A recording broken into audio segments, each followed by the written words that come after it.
This video from shopstuff.co.uk will demonstrate how to change the till roll on the Sam4S ER230 cash register. Firstly, you need to remove the printer cover.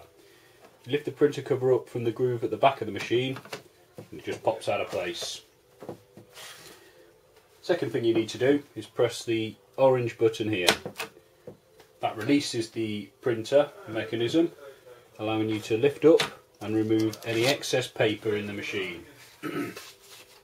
To load the new paper, you need 57mm wide thermal paper, and when you load it, it needs to be paper loading from the bottom.